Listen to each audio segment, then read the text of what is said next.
Chiedono scusa, piangono, ma continuano a sostenere che la vittima era consenziente ai 3 indagati per lo stupro di massa al Foro Italico di Palermo, ascoltati oggi dal GIP Marco Gaeta. Nessuno di loro ha pensato alle conseguenze del gesto compiuto e ora sembrano quasi sottovalutarlo ancora. Si tratta del secondo gruppo dei giovani stupratori arrestati dai carabinieri, in tutto 7. I primi 3 arrestati qualche settimana fa erano stati sentiti nei giorni scorsi. Per loro è stato confermato il carcere con 2 diverse ordinanze, una emanata ieri, un'altra oggi. Per un quarto imputato, l'unico minorenne che ha confessato sempre ieri, è scattata la scarcerazione ma con il trasferimento obbligatorio in comunità.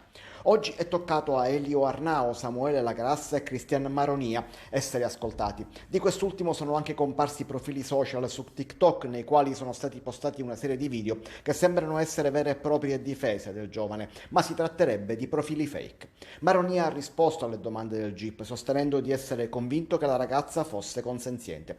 Ad organizzare il tutto sarebbe stato Angelo Flores, uno dei primi arrestati per il quale è già stato confermato il carcere. Ho fatto una cazzata, mi sono rovinato, ha detto invece Arnao, l'ultimo ad essere ascoltato, ma precisando nessuno di noi pensava si trattasse di violenza. Non l'ho toccata, ma ho sbagliato, dovevo andarmene via, ha sostenuto invece Lagrassa. Non mi sono reso conto di quello che stava accadendo, ma sarebbe stato lui, insieme ad Angelo Flores, a filmare la scena. Sulla loro posizione il GIP deciderà nelle prossime ore. Ore durante le quali invece continua a impazzare su Telegram la caccia ai video. Sono nati ben 3 gruppi diversi per cercare di ottenere proprio quei video girati dagli stupratori. Gruppi che dopo essere stati scoperti hanno dimezzato i contatti, ma che ancora oggi non sono stati chiusi. Ansia, vergogna, paura, pensieri ricorrenti, insicurezza e perfino sensi di colpa. La vita di chi ha subito un trauma come uno stupro di gruppo viene segnata per sempre, un inferno dal quale è difficile uscire. Il vissuto sarà un tormento per la loro esistenza, avranno incubi notturni, spesso e volentieri anche a livello psicosomatico si possono manifestare dei sintomi fisici, al di là del danno uroginecologico che subiscono. C'è anche l'onta dei video che girano sui social, addirittura ci sono dei gruppi che cercano questo video dello stupro. Anche questo è un gravissimo abuso, sicuramente anche questo impatta perché il loro modo di rivedersi attraverso gli occhi della società, attraverso quei video che è assolutamente feroce e degno ovviamente del nome abuso e sopruso ed è comunque un gravissimo reato. Vengono accolte da comunità e case protette dopo la violenza fisica, c'è tutto il carrozzone di commenti, insulti, giudizi e talvolta, come nel caso della ragazza stuprata al branco a Palermo, il rischio di subire minacce e vendette per aver denunciato gli aguzzini. Ma ci sono quelle che non riescono a superare il trauma. Come non ricordare il suicidio di Alice, la 17enne che si è lanciata dalla rupe Atenea di Agrigento. A 15 anni era stata costretta a rapporti di gruppo e i video avevano fatto il giro del web. Un peso insostenibile. Poche ore prima di togliersi la vita annunciò il suo gesto con un lungo e straziante post su Facebook. Nessuno di voi, scrisse la vittima, sa e saprà mai con cosa ho dovuto convivere da un periodo a questa parte. Quello che mi è successo non poteva essere detto, io non potevo e questo segreto dentro di me mi sta divorando. Ho provato a conviverci e in alcuni momenti ci riuscivo così bene che me ne fregavo, ma dimenticarlo mai, spiegava la 17enne.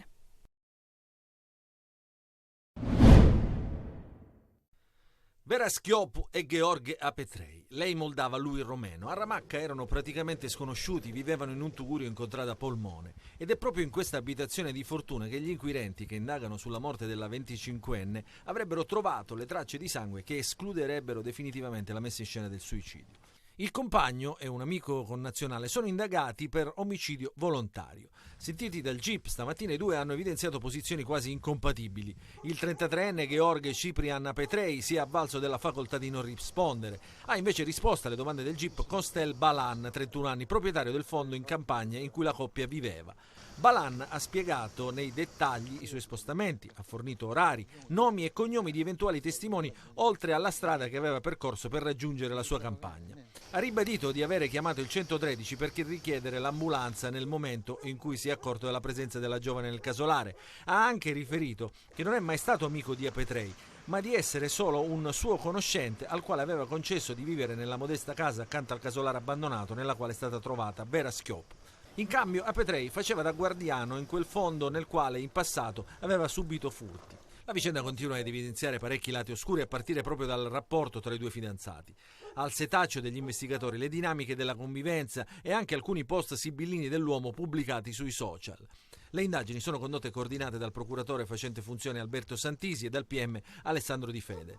Costel Balan ha anche detto che prima delle 13 aveva visto litigare l'uomo e la donna che era caduta per terra e aveva battuto la testa della quale perdeva sangue e che i due erano sempre ubriachi e in particolare lo erano quella mattina di sabato.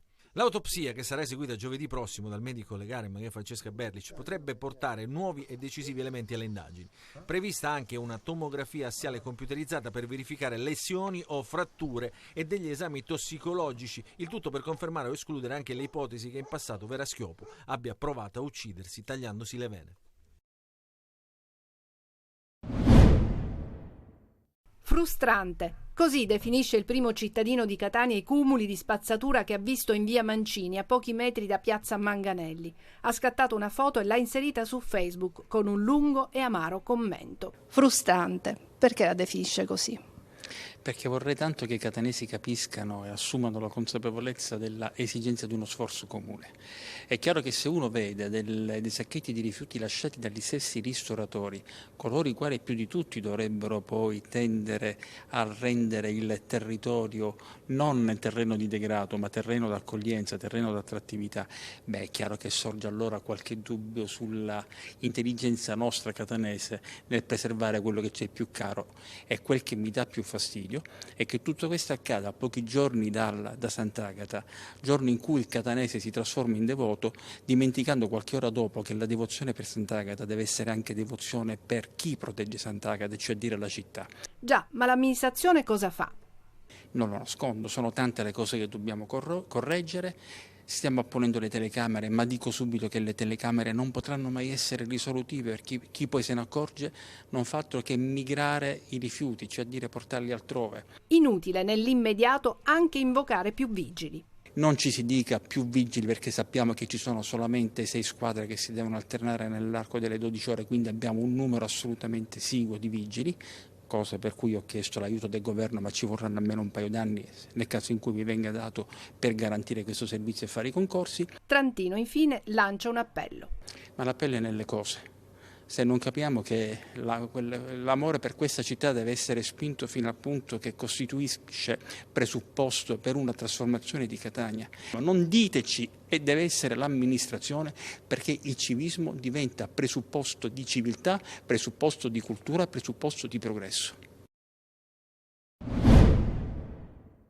Si addormenta con la sigaretta accesa e muore carbonizzato. È successo nella notte ad Aragona, piccolo centro in provincia di Agrigento. Una tragedia che ha sconvolto l'intera comunità. Leonardo Bruno, 54 anni, era molto conosciuto in paese per il suo lavoro di OS, operatore sociosanitario, e accudiva soprattutto parecchi anziani. L'uomo, che viveva da solo in questa palazzina di via Goffredo Mameli, nella parte alta del centro storico di Aragona, ieri sera, dopo aver cenato, si sarebbe appisolato tenendo tra le dita la sigaretta ancora accesa, che ha poi scatenato le fiamme. A lanciare l'allarme al 112 sono stati alcuni residenti della zona che hanno sentito il boato di vetri in frantumi e si sono accorti del fumo nero fuoriuscire dalle finestre di un palazzo. Sul posto sono intervenuti i vigili del fuoco del comando provinciale di Agrigento, le ambulanze del 118 e i carabinieri. I pompieri hanno dovuto forzare la porta d'ingresso e una volta entrati nella palazzina a 3 piani, durante le operazioni di spegnimento del rogo, hanno trovato il cadavere di Leonardo Bruno. Ed ancora i vigili del fuoco hanno messo in sicurezza ben 5 bombole del gas che si trovavano all'interno della palazzina. Il luogo della tragedia è stato subito transennato e sgomberate per motivi di sicurezza anche le abitazioni confinanti. turismo in Sicilia spaccato in due. Se da una parte ci sono super yacht e mega barche in giro per le nostre acque, dall'altra c'è invece un turismo low cost. Da Scopello alle Eolie, poi Taormina, San Vito Lo Capo, Cefalù, yacht mega attrezzati hanno sfilato lungo i nostri mari tra lo stupore di chi invece deve accontentarsi della spiaggia. Questo turismo è di altissimo livello, ne beneficiano però solamente ristoranti di lusso e boutique di alta moda. Le Isole Eolie sono meta di un turismo medio-alto e quest'anno fa registrare però dei cali che si attestano tra il 10 e il 20%. Abbiamo visto la presenza come ogni anno di numerosi VIP, anche diversi panfili, tanto ormeggiati presso i nostri pontili galleggianti come anche nelle diverse calette in rada. E questo ovviamente porta a un ritorno di immagine positivo per l'intero arcipelago. Ma il turismo in Sicilia ha anche un'altra faccia, quella del risparmio, del low cost. Uno studio di Sociometrica attesta che si tratta di turismo povero, che negli ultimi anni è cresciuto sul modello degli affitti privati. Solo Palermo è nella top 20 nazionale dei guadagni, poi Catania 27esima, e per trovare altri centri siciliani bisogna scorrere in basso nella classifica. Al contempo però il New York Times scrive di una realtà diversa in Sicilia. Nella rubrica 36 ore dell'autorevole giornale americano si legge infatti che Sicily is not Italy, la Sicilia è diversa dall'Italia soprattutto per i prezzi, al ribasso rispetto al nord e al centro della penisola. Il New York Times applaude quindi la nostra isola, in particolare Palermo. Gli ultimi anni hanno visto sviluppi notevoli, si legge nell'articolo. Ci sono inoltre ristoranti ambiziosi, un raccolto di enoteche naturali e nuovi interessanti musei che hanno innalzato il profilo e il fascino di Palermo. Un grande spot pubblicitario per la nostra isola e per fortuna che il giornale americano ha chiuso un occhio sulle notti abbastanza movimentate della movida palermitana, sicuramente una delle cartoline decisamente grigie di questo turismo dai due volti. Dividono la corsia di marcia da quella dedicata ai mezzi pubblici e la pista ciclabile, ma a Messina i cordoli in fase di installazione sul corso Cavour stanno dividendo anche i cittadini tra chi è a favore e chi contrario. Secondo me è comoda perché così almeno non oltrepassano, non fanno sorpassi strani, è interessante. Infatti. Abbiamo Messina che è un cantiere, che non c'è una strada a Messina, che non ci sono lavori, in tutti i posti, perciò ricomincia la scuola fra 10 giorni e siamo incasinati, perché giustamente, dico, per scendere tutti partiamo la mattina allo stesso orario, alle 7:30, e c'è un macello. Le critiche sono essenzialmente due, la prima legata al fenomeno delle auto in doppia fila che potrebbero restringere la corsia di marcia, la seconda per le fermate dei mezzi pubblici con i bus ATM che farebbero scendere i passeggeri, soprattutto anziani, con il rischio di scivolare sui cordoli e sulla pista ciclabile. E quindi viene difficoltoso con quel cordolo che c'è là per salire e scendere. Quindi deve essere importante che lo possano togliere. La decisione di installare questi cordoli nasce dal fatto anche che questa strada, il corso Cavour, è, secondo i dati raccolti in occasione della redazione del piano della mobilità urbana, la strada che ha registrato più incidenti negli ultimi 10 anni. Da qui la necessità di intervenire anche con i cordoli, questa la posizione dell'amministrazione. L'obiettivo è quello di limitare sorpassi azzardati come questi.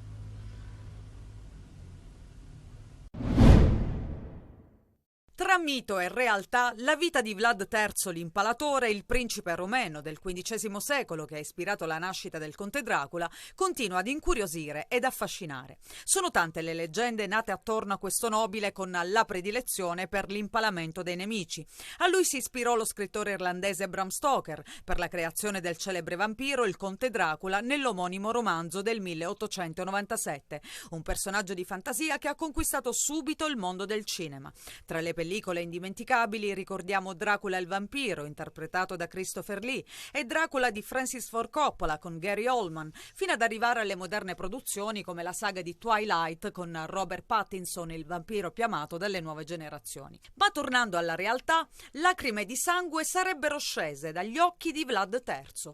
La scoperta arriva da un gruppo di ricercatori dell'Università di Catania che hanno analizzato i residui di antiche proteine rimaste depositate su 3 lettere autografe biografe del celebre condottiero. I ricercatori hanno preso in esame 3 lettere scritte dal nobile romeno, di cui una datata 1457 e 2 risalenti al 1475. Applicando una speciale pellicola di etilene vinilacetato sono riusciti ad estrarre i residui proteici presenti sui fogli manoscritti senza danneggiarli. Nei campioni così ottenuti hanno identificato migliaia di peptidi riconducibili a proteine umane di sangue, vie respiratorie e occhi. I dati acquisiti hanno così portato a ritenere che Vlad avrebbe sofferto di una malattia respiratoria che provoca infezioni croniche ai polmoni e potenzialmente anche di una condizione chiamata emolacria, che gli avrebbe fatto piangere lacrime di sangue.